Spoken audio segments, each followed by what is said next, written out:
दोस्तों, आज की कहानी है दाने दाने पर लिखा है खाने वाले का नाम।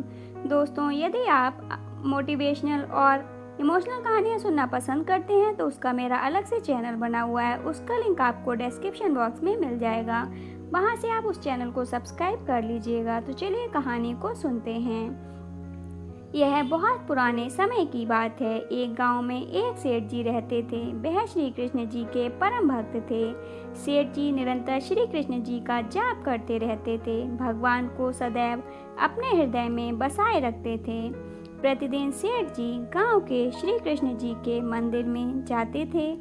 जब वह घर से निकलते थे उस समय वह मन में विचार करते थे कि वह आज श्री कृष्ण भगवान की पूजा अवश्य करेंगे और उन्हें भोग लगाएंगे, परंतु वह श्री कृष्ण जी को भोग नहीं लगा पाते थे, क्योंकि जब भी सेठ जी श्री कृष्ण जी के मंदिर की ओर निकलते थे तो रास्ते में ही उन्हें नींद आ जाती और वह वहीं सो जाते थे।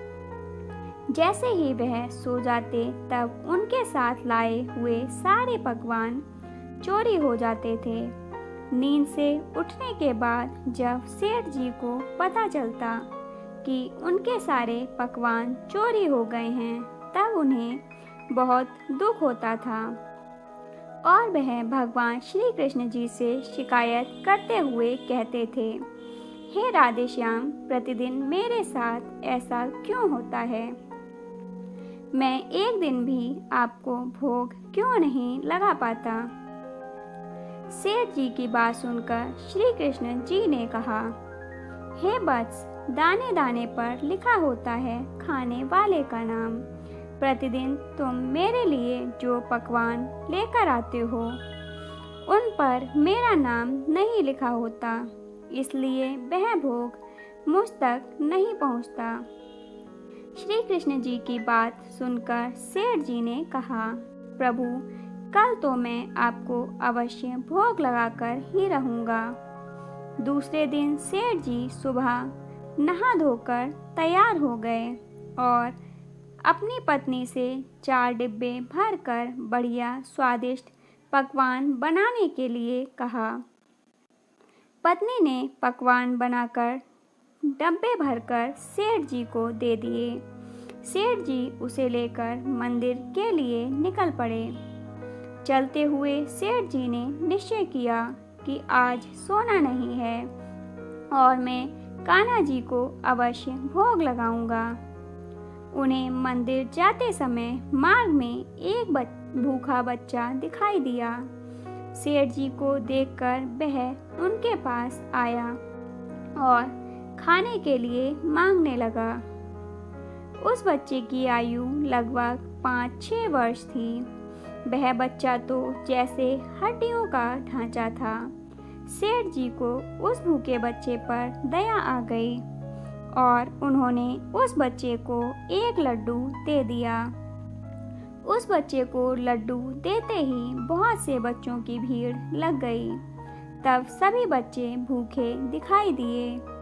सेठ जी को उन पर दया आ गई तथा सेठ जी ने सभी पकवान उन भूखे बच्चों में बांट दिए।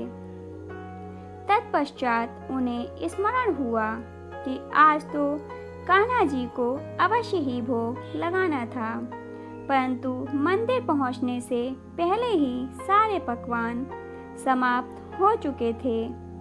मंदिर पहुंचकर वह कान्हा जी की मूर्ति के सामने हाथ जोड़कर बैठ गए।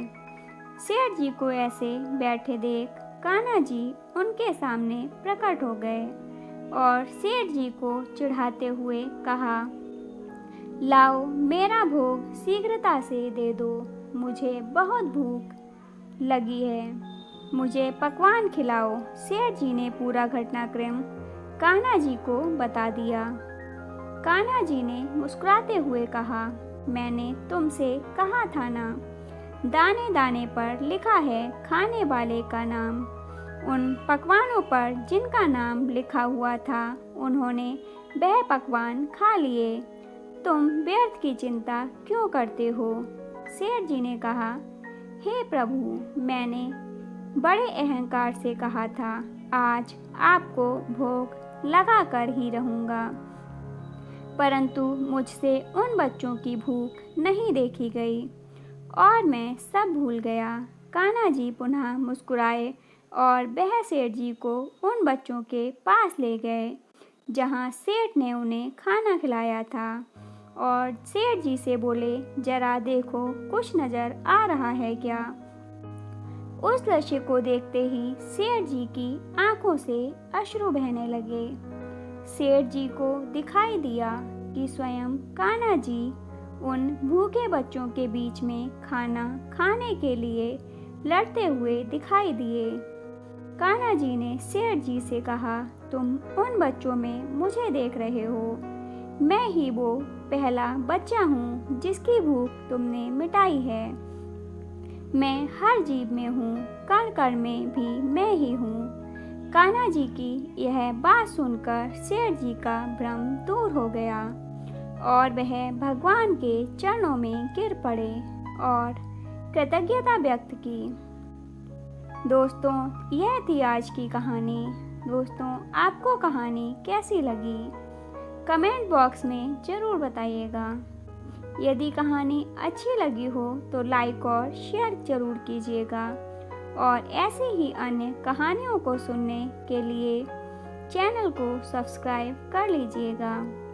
कहानी को पूरा सुनने के लिए धन्यवाद दोस्तों, आप किस तरह की कहानियाँ और कथाएं सुनना पसंद करते हैं, हमें कमेंट बॉक्स में कमेंट करके ज़रूर बताइएगा। हम आपके अनुसार कहानियाँ लाने की पूरी कोशिश करेंगे। धन्यवाद दोस्तों।